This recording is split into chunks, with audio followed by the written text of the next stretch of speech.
Assalamualaikum. Peace to you all. My name is Saba Ahmed. I'm a law student at American University.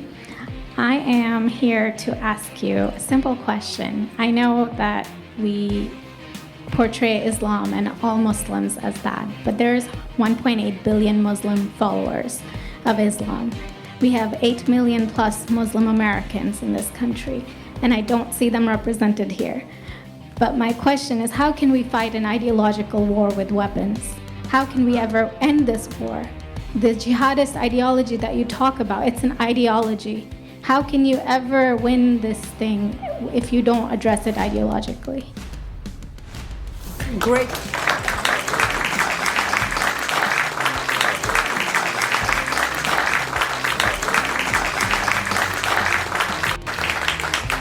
Great question. I am so glad you're here, and I am so glad you brought that up because it gives us an opportunity to answer. What I find so amazing is since the beginning of this panel, which we are here about Benghazi attack against our people, not one person mentioned Muslims. We are here against Islam, or we're launching war against Muslims. We are here to discuss how 4 Americans died and what our government is doing. We were not here to bash Muslims. You were the one who brought up the issue about most Muslims, not us. And since you brought it up, allow me to elaborate with my answer. There are 1.2 billion Muslims in the world today. Of course, not all of them are radicals. The majority of them are peaceful people. The radicals are estimated to be between 15 to 25%, according to all intelligence services around the world. That leaves 75% of them peaceful people. But when you look at 15 to 25% of the world Muslim population, you're looking at 180 million to 300 million people dedicated to the destruction of Western civilization. That is as big of the United States. So why should we worry about the radicals, 15 to 25%? Because it is the radicals that kill. Because it is the radicals that behead and massacre. When you look throughout history, when you look at all the lessons of history, most Germans were peaceful, yet the Nazis drove the agenda. And as a result, 60 million people died, almost 14 million in concentration camps, 6 million were Jews. The peaceful majority were irrelevant. When you look at Russia, most Russians were peaceful as well. Yet the Russians were able to kill 20 million people. The peaceful majority were irrelevant.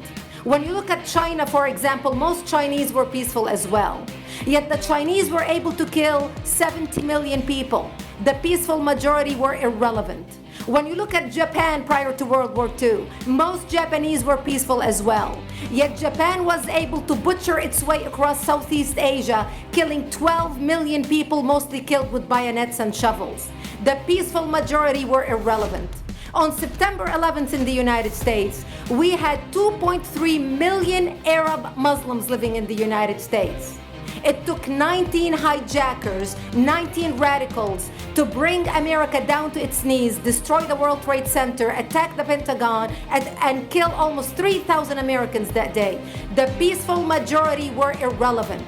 So for all our powers of reasons and us talking about moderate and peaceful Muslims, I'm glad you're here. But where are the others speaking out? And since you are the only Muslim representative,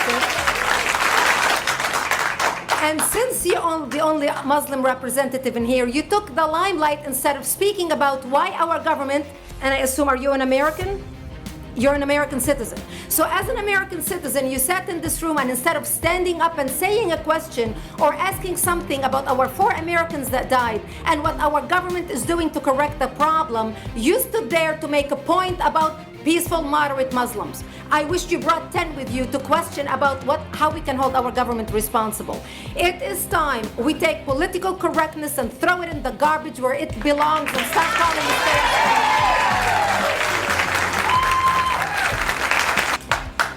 And there will be refreshments afterward. Did you want to respond to the? You had a follow-up that you'd. You go ahead. Go ahead. Comment. Thank you for your responses, and I do really hope that other Muslims will start showing up at these conservative forums. But as a peaceful American Muslim, I would like to think that I'm not that irrelevant. I'm just as much an American, and I'm very deeply saddened about the lives that were lost in Libya. And I hope that we will find justice for their families. But I don't think that this war can ever be won by just the military. You have to bring Muslims to the table to address this. I think So everyone thank you. agrees that it can't be won Everybody just agrees. militarily, and I think that everyone has said that. Can you tell me who the head of the Muslim peace movement is?